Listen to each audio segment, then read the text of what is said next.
Hello and welcome to Hangouts and Headlines, September 15th, 2023. That can't be right. That is so late in the year. This is only our second one of these this year. What have we been doing? Anyway, folks, I'm very happy to be here with you all again for our now weekly Hangouts and Headlines. And today is Friday, which used to be Fun Day Friday, and we're taking a little lighter set of newspaper articles today, although maybe that isn't as apparent to the Twitters and social medias of the world that wound up having this particular story trending, as my wife told me, which I didn't realize. So we're going to talk about Representative Lauren Boebert. We're going to talk about Beetlejuice.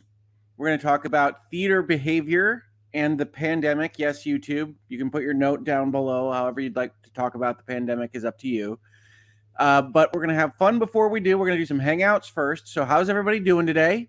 Where are you all hanging out while I hang out here in Michigan? What's going on with you? How has your week been? What stories have I missed that I should have been covering instead of this one? Any and all comments are welcome. We're just here to have a chat, to hang out, to have fun, and then to talk about some media and how these stories are treated in various places, especially the New York Times today. Vicky at the warehouse, thank you for the super chat. Happy Friday. Friday is great, isn't it? I don't know about you guys. This has been a week for me. It's been every single day, just a lot of appointments, a lot of doctor's visits, lots of things to do. And it's nice to get to Friday, and it'll be even nicer to get to the end of Friday. But I'm very glad that I'm spending this time with you this morning. I hope everybody is doing great today. Happy Friday, Hoeg, says Night Eyes. Happy Friday, Night Eyes. I love that wolf picture. We've got in Ohio, Southwest Florida. I think this is Kurt saying he's in Austin. I don't think he is Austin. He's in Austin. And yes, they're having some interesting legal proceedings in Texas. So thank you, Kurt, for popping in. I appreciate that. So happy to make a live show, says Tired of the Chaos from Birmingham, Alabama. Representing well across the country here today, folks. We have a hedgehog in space. So that's at least orbit. I don't know exactly where in space that hedgehog is, so that's nice. Good day from the Netherlands. Good day, Netherlands. We've got Ireland. James Berger, my friend Jimmy here, who I know in real life, IRL, as the kids say. I am very hip. I'm in Michigan. Yes, I know. I would hope so.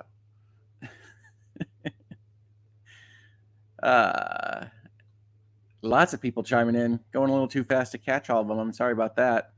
We've got Southeast London, Washington, D.C., and Minnesota. That's a good crew right there. It's a lot of fun. I hope everybody's having a great day wherever they are, and I'm very glad to be talking with you all this morning. So thank you, everybody. I think that's all fantastic. Now, anybody see any good movies or TV shows lately? I saw a little movie this week that I think had some buzz, had some people see it, called Barbie, which was, honestly, I thought very good. I thought it was a very good movie. And this is not going to be a movie review hour, but while I think it gets a little muddled towards the end of it, I thought there's a lot of really good ideas and really a lot of fun stuff with the notion of toys being kind of life-sized and what you'd have to actually use for medical conditions or whatever else you're doing. So if you're interested in really big set design and some interesting, funny bits, I can recommend Barbie. I think it's an interesting movie. 9 Inch Nails gal, 1994, member for 11 months. Thank you so much. Starting my weekend off with you. Hearts in her eyes emojis. South Australia listening in from the future. I always love that. Crying laughing emoji. Love to Mrs. Hoeg and the Hoeglets. Thank you. The Hoeglets are at school. They need your love. They're very sad about that whole state of affairs. Back to school. No fun. Hi from Brazil. Hi from Paris, France. We are cosmopolitan today. This is fantastic. Anna says theater etiquette has went downhill in recent years, even before the pandemic.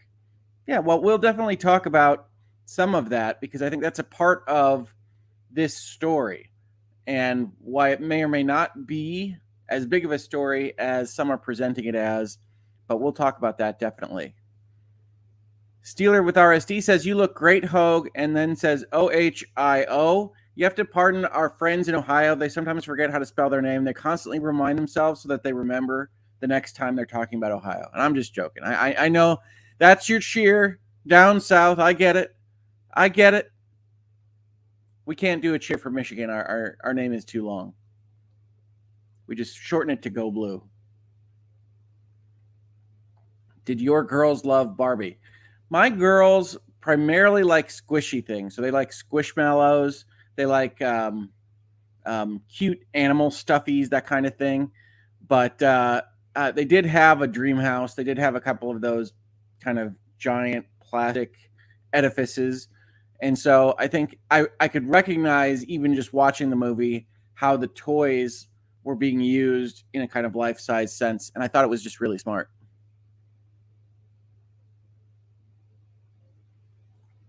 Good morning from Clearwater, Florida. Good morning, Carolyn. Texas Dave, Elong, living in a small town. Love it. Hello from Prague, Czech Republic. It's always a place that I have wanted to visit, Marvin CZ. So I hope it is as beautiful as I'm imagining in my head.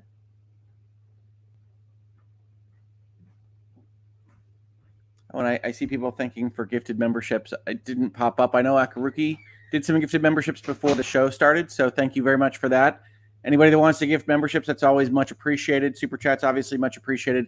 Don't feel obligated to do any of that. I'm going to talk to as many of you as I can, but I definitely really appreciate it. It helps keep the channel going. We also have links in the description to the Patreon and the player. Both of those avenues help keep the channel going as well, especially when you never know what YouTube's going to do when we talk about things that are politics adjacent, as we do here in the Hangouts and Headlines space. The Angry Latina Lawyer, which is a funny name, says, been playing a lot of Lemon Cake since you mentioned it on the Bitcast. Yeah, if you're looking for what we now call cozy games, which are games that don't really involve shooting people or fighting off alien monsters or anything, Lemon Cake is a game in which you take over a haunted restaurant and make pastries for various villagers in your area to try to get to the level of being able to make a lemon cake for this ghost and make the ghost presumably go away. I haven't gotten to the end of the game, but it's a great game if you're looking for something that's just fun, involves baking, running a restaurant. I think you also garden ingredients for some of the things that you're doing. It's just a really nice, chill game.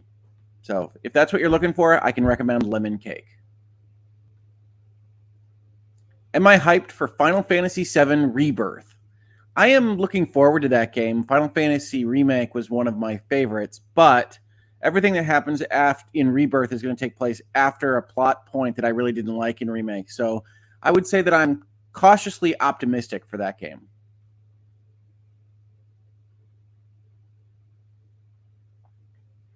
Joe Beer, member for 7 months. Good to see you, Rick, 3 times in 1 week. I'm counting Bitcast here. Looking good. Red heart emoji. Yeah, I was looking at it. This is the 3rd live stream that I've done primarily on my channel in 8 days. So I know you folks are always worried about my health. I'm definitely trying to keep it to a normal rate. That's maybe a little much for me. Well, we'll see. But I'm very happy to be here, and I think we can have a lot of fun talking about these things together. Dad Hoeg recommends Nancy Drew Mysteries or Person of Interest, but best of all, Twilight Zone. You look marvelous, quoted from what comedian and show? I think it's marvelous, right? I don't know, Dad. I'm sorry.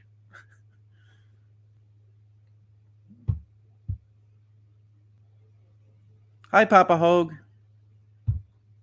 Yep, Dad is in the house asking me trivia questions about old comedians.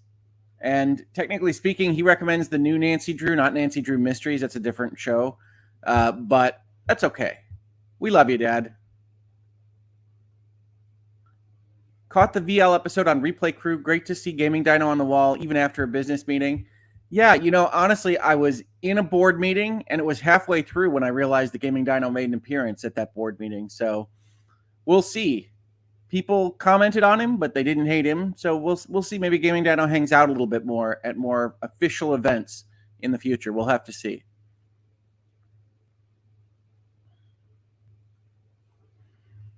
Reaxes asks, is it Zen or is it chaos like Overcooked? No, it's not a game like Overcooked. It's not that kind of zaniness.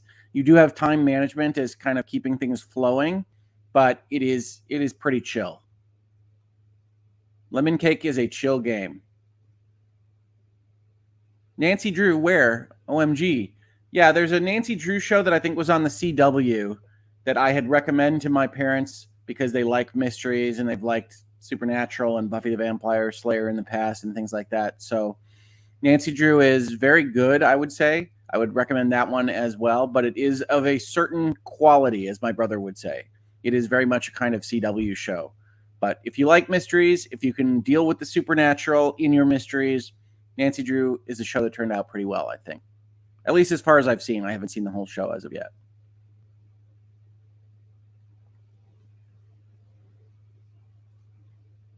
I'm waiting on a rewards gift card, I claim, so I can buy Fae Farm. Yes, Fae Farm is excellent. I love Fae Farm. I got Lemon Cake and Fae Farm together.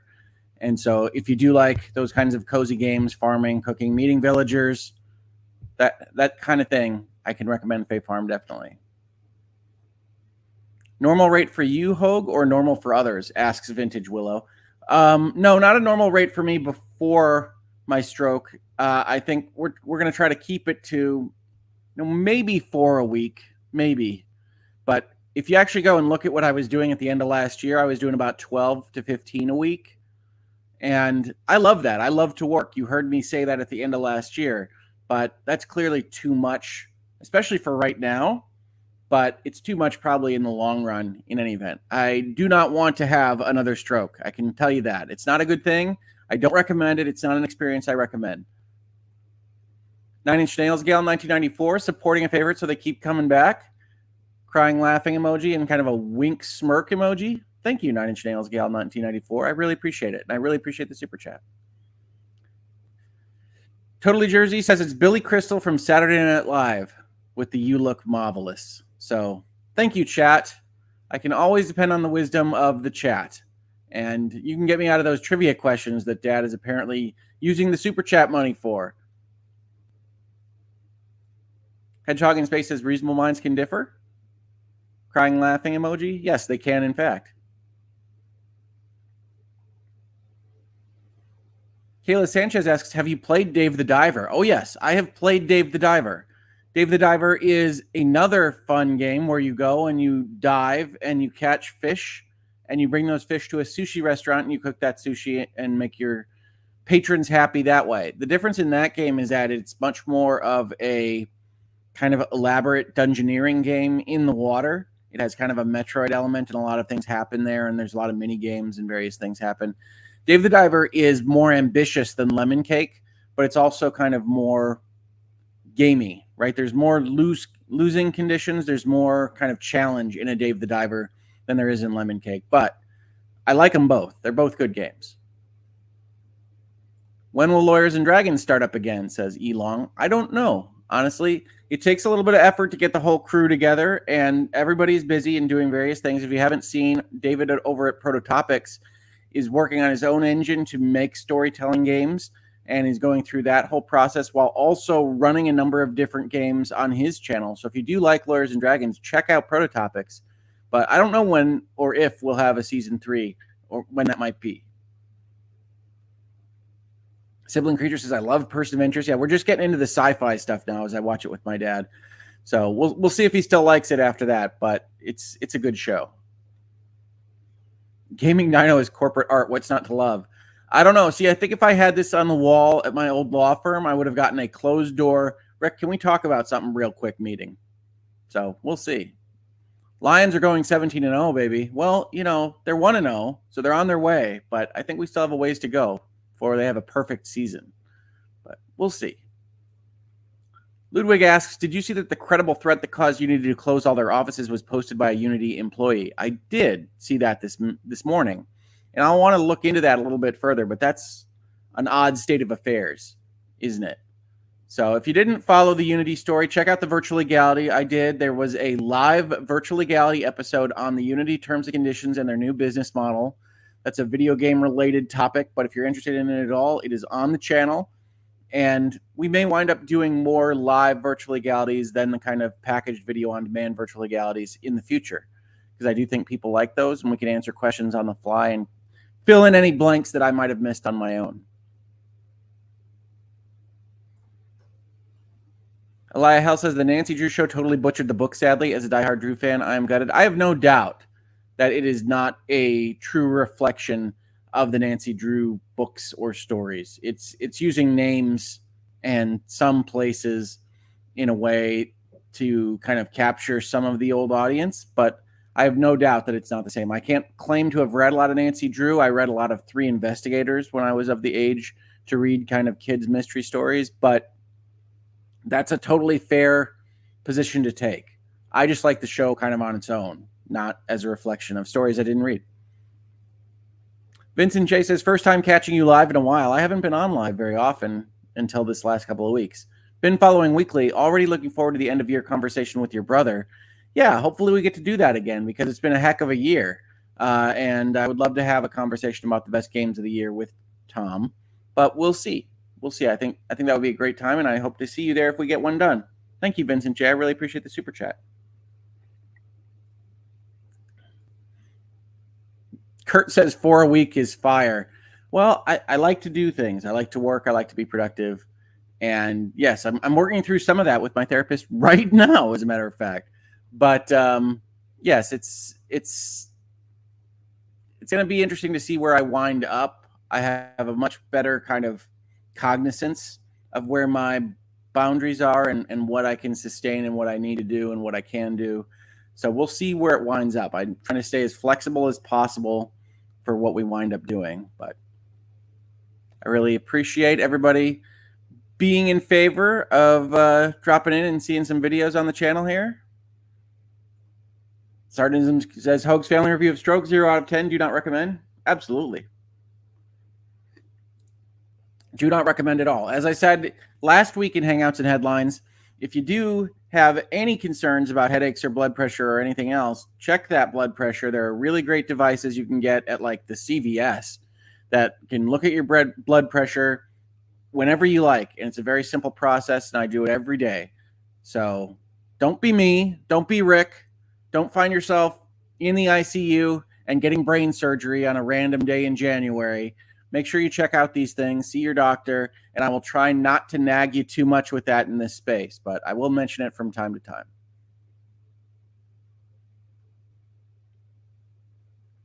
I'm just trying to pull up some extra chats here. Here's Dad again. Billy Crystal, Saturday Night Live. Parody of Ricardo Montalban, Fantasy Island. That would be the original Fantasy Island, not the remake Fantasy Island. Baby Meatball, I still love Stardew. Yeah, Stardew Valley is fantastic. My daughter loves Stardew Valley.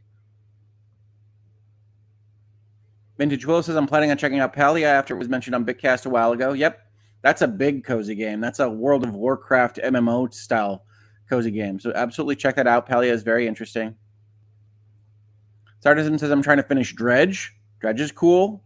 Dredge is a game in which you pilot a boat around a kind of spooky, haunted, New England-esque island chain while also dealing with fishing and the occasional Cthulhu or Old Ones appearance.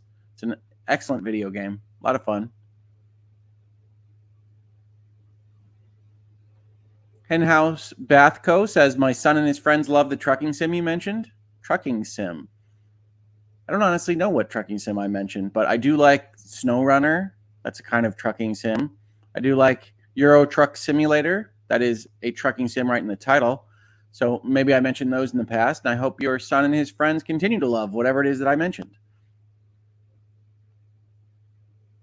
Papa Rick says Dave the Diver is on Switch now. Did it release? I know they announced it yesterday. I think that might have a later release date.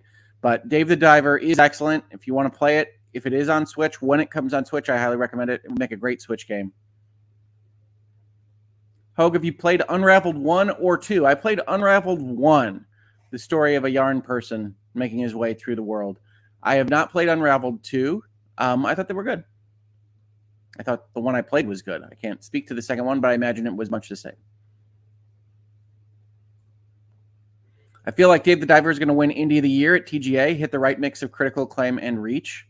Yeah, probably. TGA being the Game Awards in this context. I would tend to lean towards Sea of Stars myself, which is a kind of Japanese role-playing game in the Chrono Trigger variety, which is perhaps a little bit more indie than Dave the Diver, which was published by a major publisher. But I do think Dave the Diver is going to have a lot of fans when it comes to award season time.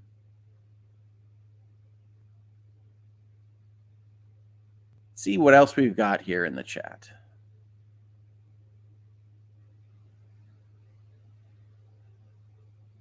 Hedgehog in Space says your old law firm sounds way less cool than your current law firm. You know, I like my old law firm, but anytime you get into a big enough institution, you kind of have to have the culture imposed upon you from the top. And so you have a lot of people asking you about your Star Wars statues or the pictures you have on your wall and whether or not that's an appropriate image to be portraying to the clients that might be passing in the hallway. It's like, well, you know, I can always change my office for people that are coming to meet with me.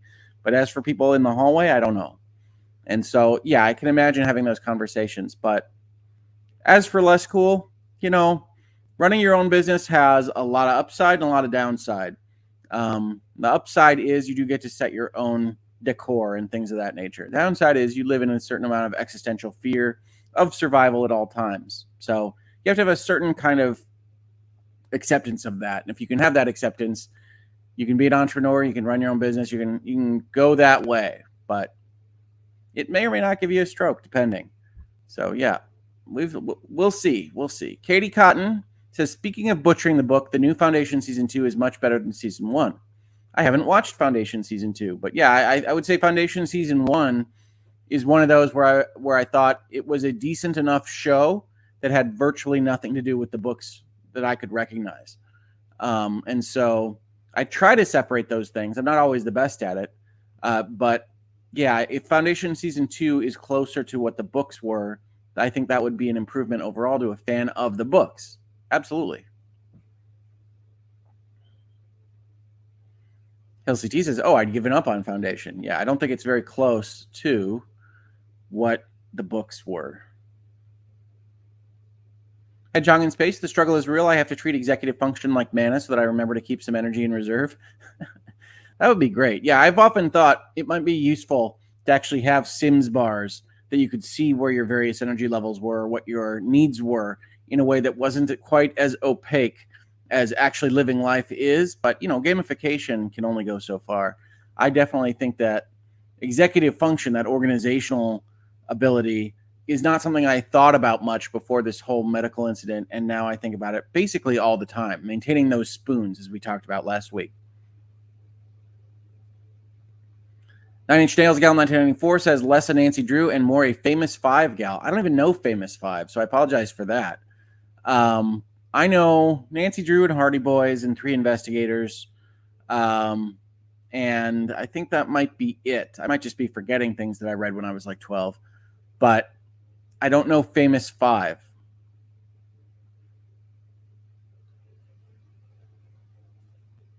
Newspin says, blood pressure is such an easy thing to manage too, for the most part. I take 2 pills a day and I go from on the verge of dying at any point to being totally fine.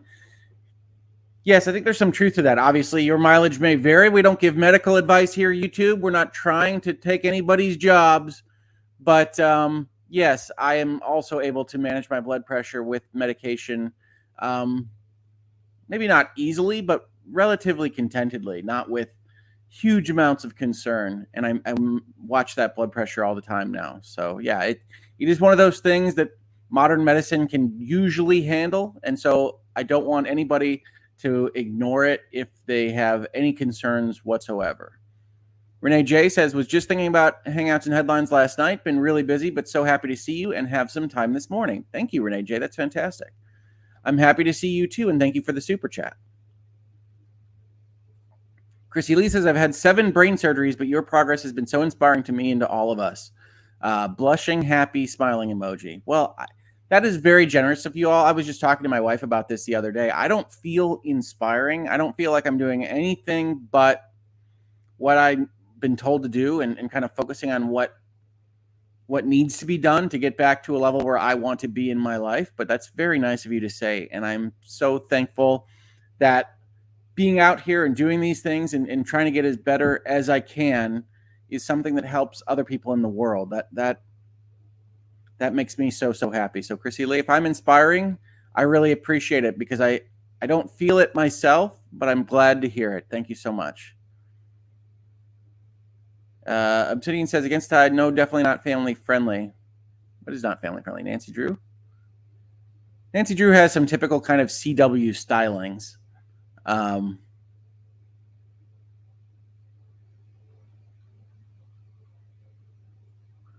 Kelly says, I would like my lawyer to look like they're human, but that's just me. Yeah, I mean, I think at the bigger law firms with the bigger corporate clients, a lot of them want you to be a robotic automaton that fights for them in a suit, right? And so in my old firm, I wouldn't wear a tie. I would have a tie in my desk drawer in case I needed it, but I wouldn't wear it regularly because I don't like ties. And that got a talking to at some point. And I did have Star Wars statues. I had gotten gifts from my wife, and I think my parents maybe, of the old Star Wars posters done as three-dimensional statues that kind of stood up on the bookshelves. And I really loved those. But yeah, that also had a conversation with one of the older partners that I worked with. And so, yeah, ultimately, whenever I give these stories, you can understand why I wound up going out of my own in 2016, because I have all of these various quirks and I like to present them, and I like to present to my clients as a human being. I like to be personality based, and that doesn't always work in a large law firm environment. Oh, so no Baldur's Gate for my nieces and nephews, the youngest being 7. Oh, yes, Baldur's Gate is much less family friendly than Nancy Drew. So, yeah, watch it with Baldur's Gate. Definitely. I would say Baldur's Gate has some of the highest level of sexual innuendo that I have seen in video games. Like, virtually everything that happens in that game has at least a connotation, if not a direct express desire. So, yeah, Baldur's Gate is fantastic, but you have to understand that I think the writers of that game were maybe sending out a help signal of some kind. And I love Baldur's Gate 3. Joshua Ford says, got Sea of Stars download. Love the demo, but haven't played the release version yet. If it gets Indie of the Year, I won't have any complaints. And we have a special guest here that just popped in the background. Here is Alita of Legal Bites. How are you doing, Alita, this morning? Good. How are you? I'm good. Now, you have a member stream coming up, right?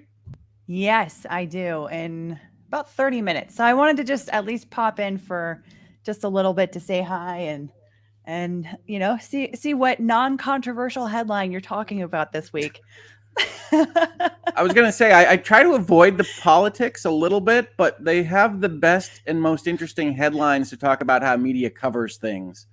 So it's, again, a second politics-based headline here today as after last week. But, yeah, we're trying to keep it light. We're talking about theater behavior and Beetlejuice and things. Right now we're talking about Nancy Drew and Baldur's Gate 3. So it's already a Hangouts this morning. Have you experienced either of those things, Alita?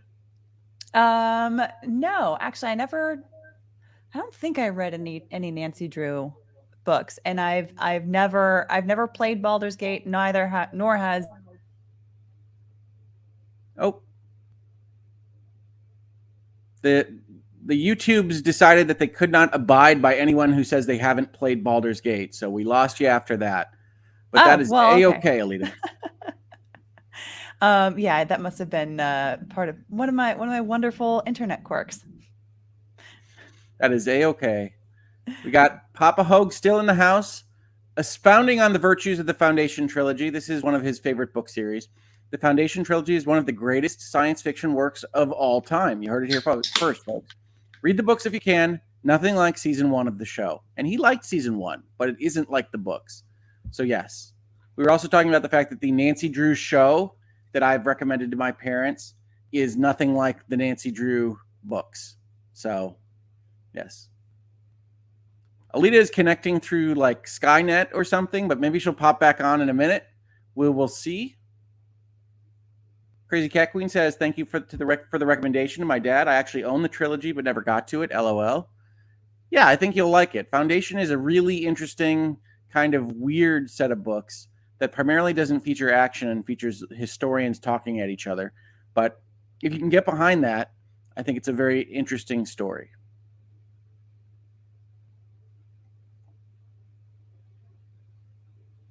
And I think too many people in the chat said hi to Alita. And the computer decided that we couldn't have Alita in the space. So let's talk about some headlines.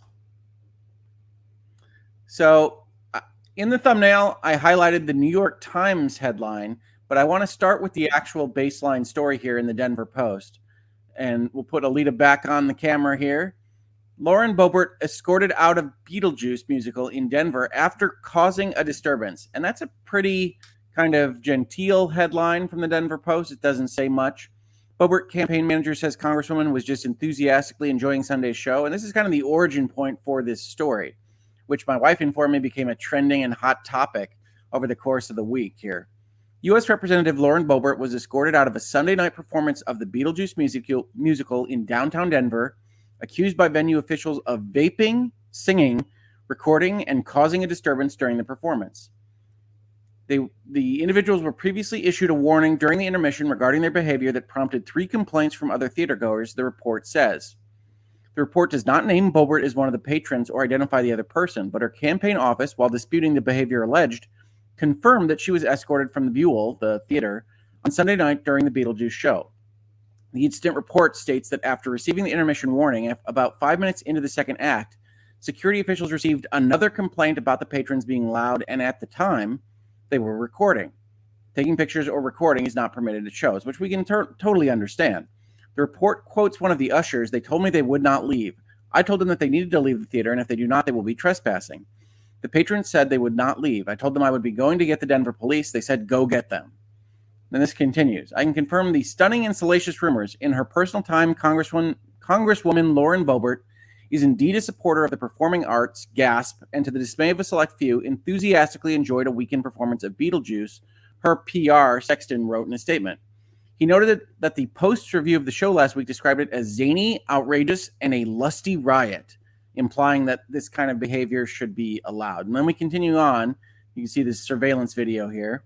The report said after the 2 patrons were escorted out and reached the building's vestibule, they resisted leaving and said stuff like, "Do you know who I am? I'm on the board, and I will be contacting the mayor." Yes. I mean, I think this story is one that too many of us are familiar with, which is somebody that is of a position of certain importance, says the rules don't apply to me, and I'm going to be doing what I want to do, and do you know who I am? I mean, all of that kind of lines up with what we've seen in more important places than a Beetlejuice theater, right? In court or in other contexts. But the reason I highlighted this story was not to show you the Denver Post or even Lauren Boebert, but to show that the New York Times takes this, and the New York Times, the paper of record, national news, decides to make a bigger story out of it than the Denver Post does, right? So they say Representative Lauren Boebert is ejected from Beetlejuice after disturbance. This is in the New York Times. The Congresswoman was asked to leave after being accused of being loud and recording the show at a moment when many theaters are debating how to deal with raucous audience behavior. And this is one of those where I said, okay, so the New York Times has done the homework of trying to make this into a story that you should care about, right? Why do I care about a representative getting kicked out of a theater in Denver? The New York Times says, well, it's because we're dealing with how to deal with raucous audience behavior. And I said, okay, let's read that story. And when I read that story, that's when it became a Hangouts and Headlines, as we'll see in just a minute. Representative Lauren Boebert, a Republican firebrand from Colorado, was ejected from a touring production of the Beetlejuice musical in Denver last weekend, making her the latest case study in an evolving debate over how theaters should respond to raucous audience behavior. And I don't think you have to be a patron of the arts and musical theater to have seen some of this happen in whatever venue you might find yourself in the last couple of years, right? Whether that's sports or even movies. Right. I think you're seeing behavior that is, I would describe it as perhaps a little less socialized than we were used to. And I think most people kind of put that on the pandemic and being locked up and otherwise locked down for a little while in the past. But yeah, regardless of how you feel about that, it's not an unusual story, right? Here's a Dallas Morning News article that is very recent, says there's been an outbreak of bad behavior among concert fans and it needs to stop. And this was about, for those of you that aren't constantly online or don't follow all these stories, this was Miranda Lambert deciding that she was going to yell at some folks for taking, I think it was selfies at her concert, and that they should pay more attention to what was happening, something along those lines. You might have seen the recent viral video where country queen Miranda Lambert stopped a show while some fans were taking selfies, using her show as their backdrop, which is a sort of activity that Wendy Finaro, author of Empire of Dirt, a book about indie music, has labeled life tourism when you use experiences as photo ops instead of fully taking part on them. Which, And I then, mean, I don't know. I will say with that one, I think Miranda Lambert was a little bit out of line because sure, I think that, you pay for a ticket to go to an event, you're paying for the overall experience. Wanting to memorialize that experience is not wrong in my opinion. And the thing is, there was nothing about them doing that the entire time. So, from what I was reading, it was like she happened to catch them doing that and called them out for it, which is like totally different than being disruptive to other people or like spending the entire time behind their camera, which a lot of people will do.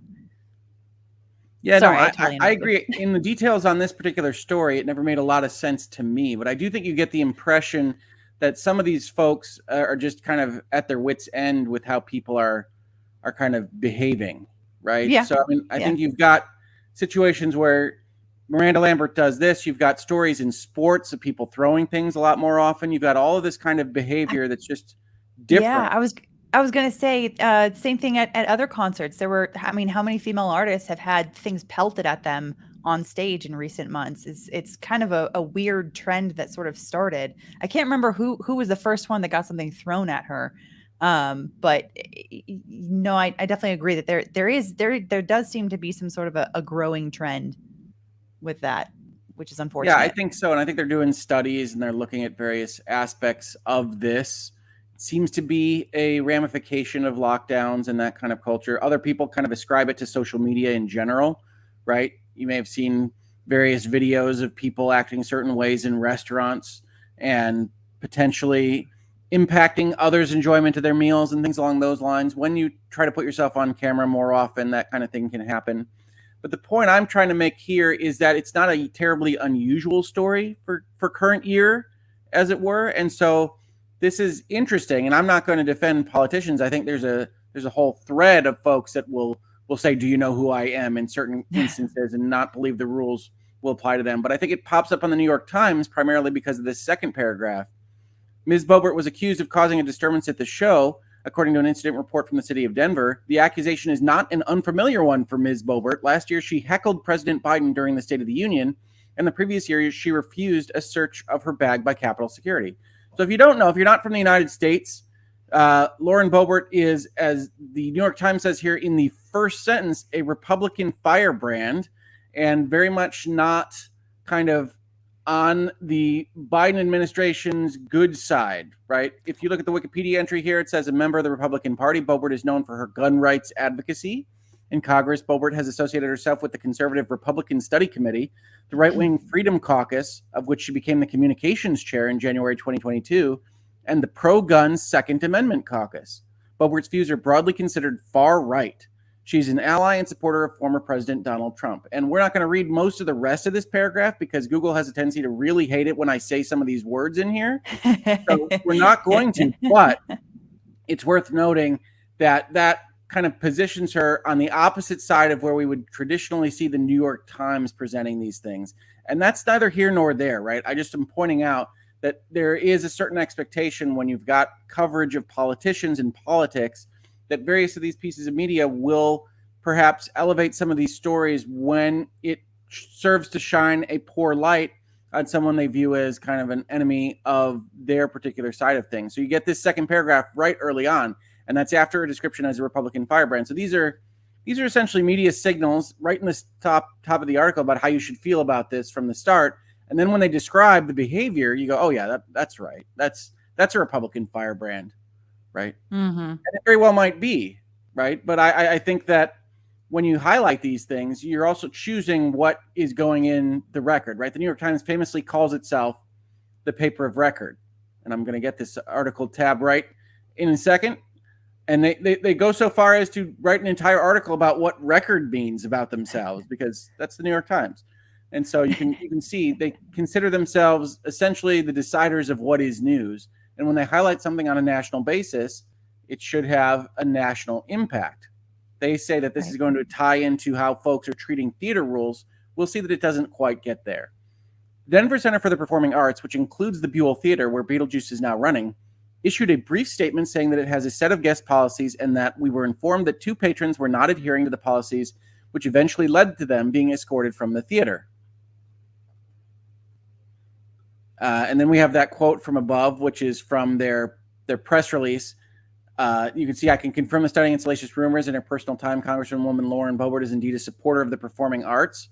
And the display of a select few enthusiastically enjoyed a weekend performance of Beetlejuice. She appreciates the Buell Theater's strict enforcement of their no photos policy and only wishes the Biden administration could uphold our border laws as thoroughly and vigorously. So you can see they're trying to score points on a political basis here. All advertising is good advertising, and that the New York Times highlights this as, again, in the framework of a person that is behaving badly. So I'm not sure it works out to what they want, but again, it's the New York Times highlighting this, and this is the paragraph that makes it national news to the New York Times. The incident comes at a time when theaters, particularly in England, have been encountering a rash of raucous behavior by overenthusiastic patrons.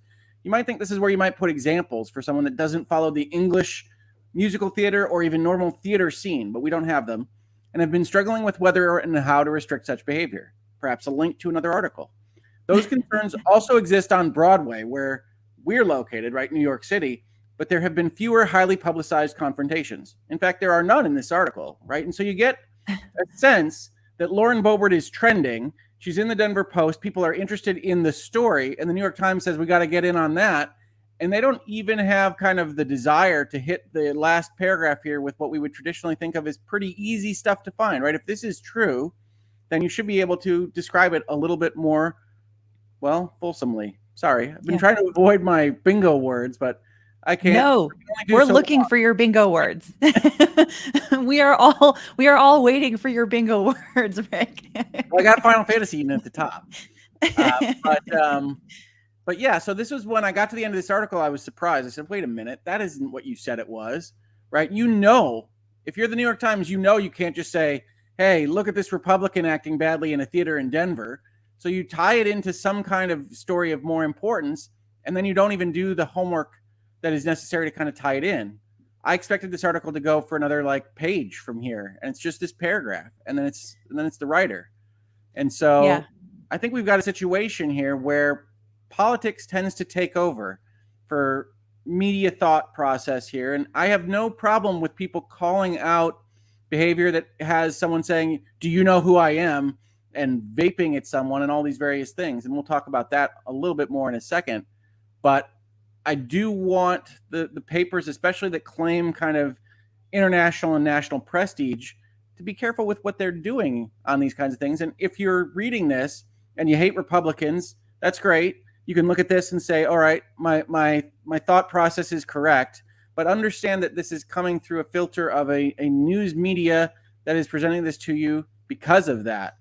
And that in a similar situation, you might see the same story only in different outlets. And we kind of get into that towered, siloed media environment that creates a problem for stories of more importance than who got thrown out of Beetlejuice. Right.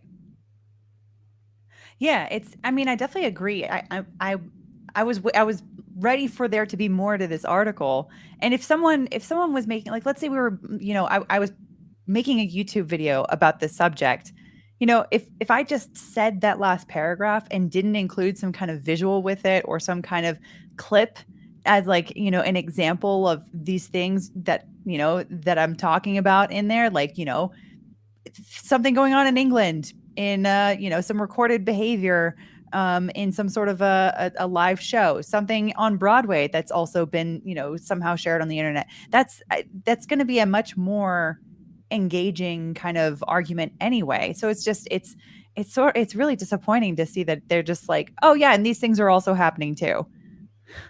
I almost wonder if the author of the article wanted to write a whole long dissertation about it, but the editor was like, we don't have space for that. Sorry. It's possible. It could go either direction, I think. I think the writer could have submitted just this, and the editor says we have to make this nationally important. Mm-hmm. And you get England and Broadway, right? I mean, notably, England isn't even really a great fit for the New York Times. So they have a sentence that says, this stuff is also happening here, BT dubs. Okay, great. So Yeah, I mean, I think the problem is it comes across as more kind of nakedly politically opportunistic than the New York Times wants it to be.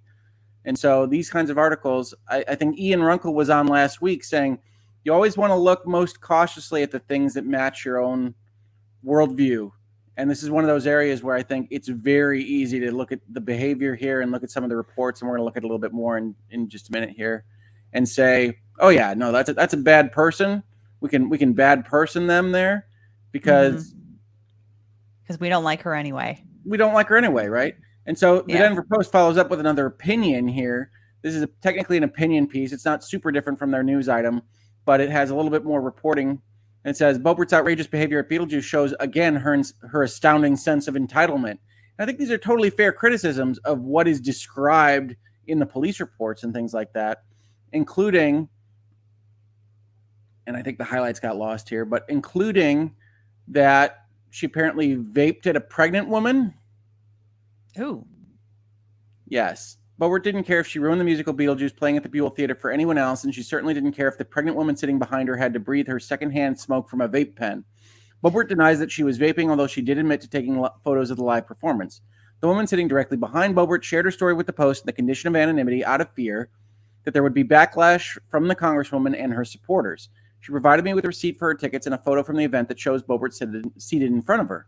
The woman describes the evening as surreal. She didn't even recognize Boebert as Colorado's congresswoman who represents the western slope in southern Colorado. These people in front of us were outrageous. I've never seen anyone act like that before, the woman who lives in Denver and is in her 30s said. It wasn't until later during the play that someone informed her that the misbehaving theatergoer was in fact Boebert, a member of Congress. The woman said Boebert took multiple long videos during the first half of the performance. When she asked Boebert to stop vaping, the congresswoman simply said no. Boebert was also kissing the man she was with and singing along loudly with her hands in the air, the woman said. And again, some of these are bad. Some of these are a little bit questionable on the badness of them. But yeah. And to be fair, there are some performances that you can go to that intend to have audience participation, right? Like when I was going to law school in Austin, Texas, they had the Alamo Drafthouse. They have it's a movie theater where they don't just show, recent movies that have just come out, but they often show, more classic movies. And sometimes they have special events that are sing-alongs, quote-alongs, dance-alongs even. So like there are some places that you can go to get those kicks out, but you have to understand that that's not everywhere. Yeah, I mean, I think this does paint a picture of a certain gaucheness of behavior, and I totally get being at a theater experience and having both kind of the folks that want to party and the folks that are kind of more traditionalist in their theater going, and that not working out so well next to each other. And I can also see a picture of this particular person being very above the rules when she's confronted with these things, right? She says she called me a sad and miserable person, the pregnant lady behind her, and offered to buy me and my husband cocktails, which is an interesting response to somebody complaining about you while pregnant. And so that's the Denver Post highlighting those. But with the New York Times article and with some of the trending things in social media, this then gets picked up by a bunch of national outlets, right? So CNN shows the video of her leaving the theater, and we don't show video clips on this channel, again, for YouTube purposes. So apologies there. You can find these things in the various links that I have. And then also it's picked up in the New York Post. Lauren Boebert called pregnant woman who asked her to stop vaping a miserable person before being tossed from Beetlejuice. Report. Yep, all these things are true. Here's one question. Was the woman visibly pregnant? Because if like in defense of Lauren Boebert, she may have just thought this is just some woman behind me and I'm just going to be, rude to her. But not defending her actions regardless, but the added detail of her being pregnant, like, is that something that she would have noticed? I don't know. I don't think they use the word visibly in any of these reports, right? So yeah. I don't really know. Because there is a difference between being like 10 weeks pregnant and like 30 weeks pregnant. Well, as a guy that likes to have reasonable minds differing and likes to have good, genteel communications between people, this is not the kind of behavior that I like, period. But I try not to let my politics get involved either way on these kinds of things. Yeah. You can see it picked up here by Insider. She denied vaping at the Beetlejuice performance she was kicked out of. Video clearly shows she did. You can see how a kind of national story develops out of a very specific set of affairs. And I think that's just interesting to follow along with, right? We do hangouts and headlines to talk about how media presents stories to us, and this gets magnified to a degree that I haven't seen in the recent past for what amounts to bad behavior of elites in various places. And I think a lot of that is the politics, but a lot of that is places like the New York Times, CNN, and others picking it up and talking about it, right? Mm-hmm. And so that's what I wanted to definitely highlight. And now I have a couple of super chats to catch up on here, so let me just make sure that I get those. But that's Hangouts and Headlines. Folks, if you have comments, if you have questions, if you have things to say, I see chat says she was visibly pregnant. Let me know. I'm always interested in your thoughts about how I've covered these things, how the media's covered these things. Alita, I know, has to go in a couple minutes to prep for her own members-only stream. Yeah. But if you have anything you want to pass by her, now is the time. Crazy Cat Queen, so happy to make Hangouts and Headlines live. Thank you so much. I haven't played any video games. Can I still send this super chat? Yes. The foundation is like the classical Greek dialogues, a la Plato, Aristotle. Nancy Drew, original hardbacks. Yes, I'm that old. And Encyclopedia Brown. Love the Hoags. Foundation is very much a non-action based story. It's about historians discussing mathematics in a way that I can't properly convey as anything even interesting, but it is a good set of books. So if that excites you at all, if you think that, hey, Rick is underselling it, that sounds like it could be fun, check it out because it's much better than I can even describe. Sentient Dreamer with the super chat, thank you so much. Says Hoeg and Alita were my first two LawTube lawyers during Depp v. Heard. Aww. Love this very thing about your coverage and camaraderie and bingo words. Thank you. Aww. Thank you, Sentient Dreamer. Yeah, that seems a long time ago, but it was a lot of fun. I know. Doesn't it feel like almost a lifetime ago? It does. I've been through a couple of things since then. a couple, right? A couple of things since then. Cynthia Main, I've missed these Hangouts and Headline sessions. Good for my brain parts. Thanks. Brain emoji, thumbs up emoji, hearts, hearts, hearts. Thank you, Cynthia Main. I really appreciate it.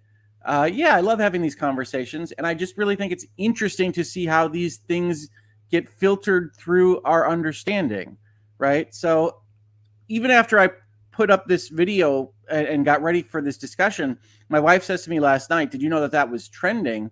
And I saw all that before, and that's not usually the case with her. And I said, no, I hadn't seen that it was that popular. And she said, oh yeah, people were talking about it all over on various social media and everything else. I said, I think that's very interesting. I think we have to watch our bubbles and we have to watch what gets highlighted for us as part of the overall storytelling. And so, yeah, I think the New York Times made a mistake by not covering their tracks better on this stuff, but that's only kind of half of the equation of getting the story at all, right? Finding out about somebody getting kicked out of a musical theater production in Denver is its own kind of size, even for a representative of Congress. Yeah. Yeah.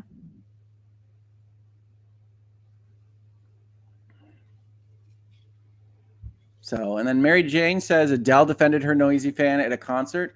Well, I mean, again, without being there in any of these specific moments, it's hard to say who's right and who's wrong in these various aspects, because I could certainly see myself being at a concert or a musical theater performance and not loving somebody going crazy next to me or in front of me or behind me or what have you. I certainly had that instance in movies where I wish an usher would have come by and said, this is not allowed. Yeah. That doesn't happen in movie theaters, and maybe it should. And I think, when it comes to performers, whether they're singers or, we've got different like live performances like Broadway, it's almost, it can kind of be compared to the way that different channels run their chat. Like there are some people that have very different standards, across the board, where there's some where literally anything goes. And then others that are a bit more strictly moderated for people's decorum or behavior, in the chat, how they regard one another. So, you can also kind of look at someone like Adele being like, no, like I remember seeing the video for that, where she was like, no, like let him be, he's having a fantastic time. This is exactly what I love to see at my concerts. Then there are others that might be, more concerned about, someone standing up in the front versus the people behind them, or, like different things like that. So, I mean, there's different standards, but I think, I have personally noticed a little bit of a change in, movie theaters, more people willing to talk. They tend to be younger people, like people who probably would have over the last few years, like, learned a little bit better of like how to properly go to a movie theater and conduct yourself, because you were in the presence of other people as well. But people who probably just, kind of grew up more so with movie streaming because of the pandemic. Obviously Lauren Boebert does not fall in that age demographic, No. but No, and I'm not trying to defend her as described in these various stories. That is not where I'm sitting on this. Oh no, I know you're not. I know you're not. But I it's interesting to kind of take apart where these different changes are happening in various demographics, and like why they might be happening. Like for younger generations, I can understand just that I guess like youthful ignorance, like just not having grown up in that, like grown up, so to speak, in that sort of like social environment where you have a good understanding of like what is expected when you go to a movie theater. It's not the same thing as watching it at home where you can text and you can play, games on your phone, and you can chat with your partner, or friends or what have you.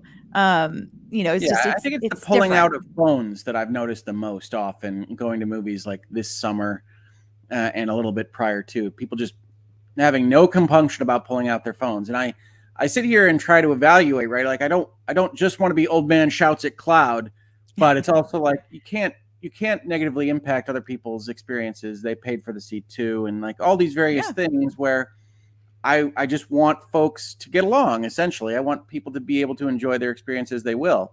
And so, I think maybe Miranda Lambert was too much. Maybe she wasn't. I don't know. I wasn't there. Maybe Adele was right. Maybe she was wrong. I can't speak to these things. I certainly think, as described, the Boebert incident is one of somebody who is not paying attention to the rules of decorum and doesn't think that they apply to her, right? And we see that across the political gambit, frankly, but we see that from various people in various positions a lot. And I think that's worth trying to get rid of, but it's maybe not worth quadruple national coverage on these various things. And I think that's part of what's interesting about the story. But overall, I think we could all be better at being kinder to each other and recognizing each other's autonomy and personal space and experience.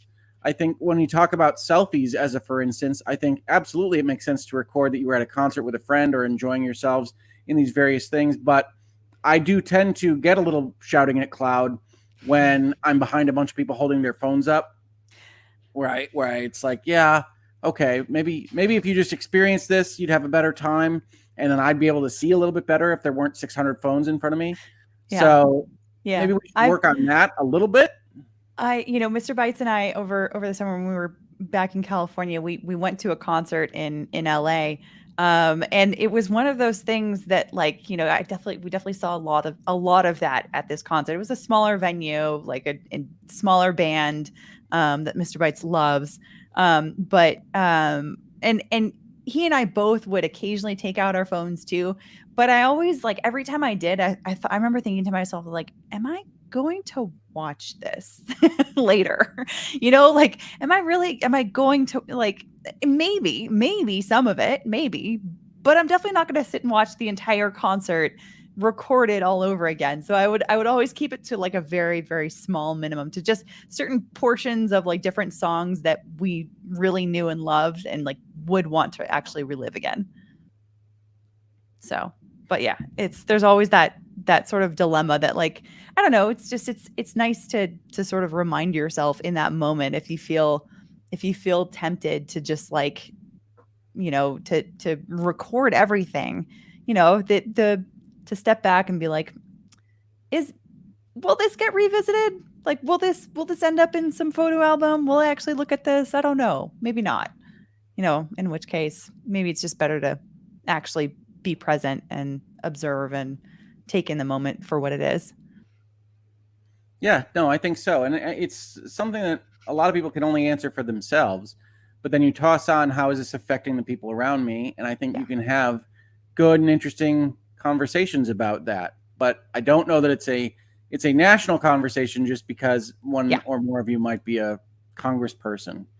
So I think it's it's one of those areas where there's a lot of good conversation to have. And I do try to constantly not just require people to be me, right? Like, this is what I would do in this environment and this is what I would like, but to actually look at the overall of how people are affecting folks and not just what I prefer, right? Because I'm a Michigan fan. People know this about me. And one of the things that Michigan fans are known for in the Big House, our stadium, is the older folks, the older alumni telling the kids to sit down because they can't see the football, right? And the kids like to jump up and cheer and stand up for the whole game. And there's been constant kind of demographic fights between people that have seats and want to sit and golf clap and say, yes, excellent first down, gentlemen.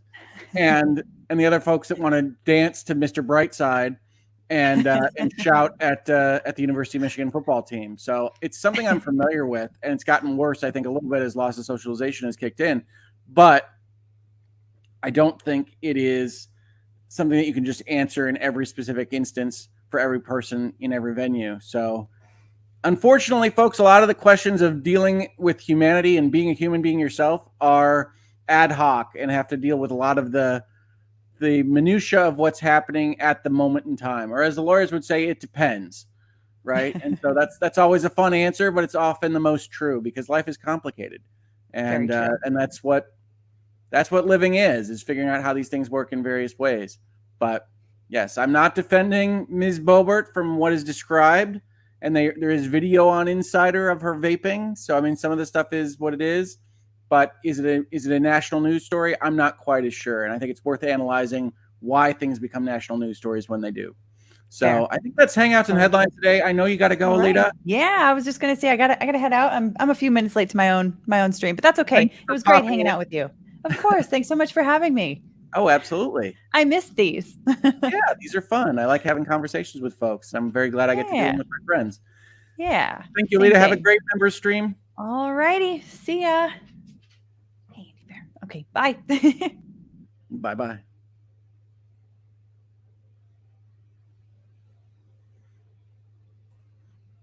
Emily says a football game is different than a live play musical performance. Absolutely. Yes. No, 100%. I'm just saying that you can still have differences of philosophy for how these things are watched in that football game experience. I tend to think that the older folks are wrong, right? That you don't necessarily just get to sit there and get a perfect view sitting there and golf clapping and enjoying things. But I can understand the opposite thought. And certainly if you get into the really older alumni section, some of those people can't stand for the whole game. And so I think it's worthwhile for the younger folks to understand that while they should be allowed to stand and cheer and do all these various things to the football game if they want to, sometimes the situation dictates that it's not the best thing to do as a human being to another human being. If the older folks can't stand up the whole game, then maybe you can make an accommodation for that particular state of affairs, right? That's how I try to evaluate all these things. How am I affecting the people around me? And I think the better we can do that, the better we're able to have an enjoyable experience together. So thank you, Emily. I entirely agree that they are different. But that's kind of the crux of this, is that you have to evaluate these things at a time. Meg says, catch illegal bites on replay crew. Yep. Against Ty says, could they have standing sections and sitting sections? They could, yes. Strikes me as something that they are unlikely to do because they don't like to enforce things really within the audience. If you're not familiar with Michigan Stadium, it's more than 100,000 people that sit there. And to be honest, they don't really have the personnel to manage all of these various things. Even the kind of intergenerational conflicts that happen are mostly kind of hand-waved and tried to be accommodated without enforcing rules necessarily. And certainly with kids and adults and all these various things, it becomes something of an interesting flashpoint for generational differences and socialization issues and whatnot. So not to bring Michigan Stadium in on it too much, but that certainly has a historical tendency to be a little bit quieter than you might expect that many people, because there are so many folks that are essentially asking for it to be a little bit less raucous, as it were. Lindsay says, in our football / soccer stadium at soccer games, there are unofficial sections where people sit and others where people stand for most of the games. Yeah. I think that kind of happens with the alumni at Michigan insofar as there are seats that are more expensive, and it tends to be where some of the more older, more well-off folks sit. And that kind of naturally happens a little bit, but it's not something that's enforced.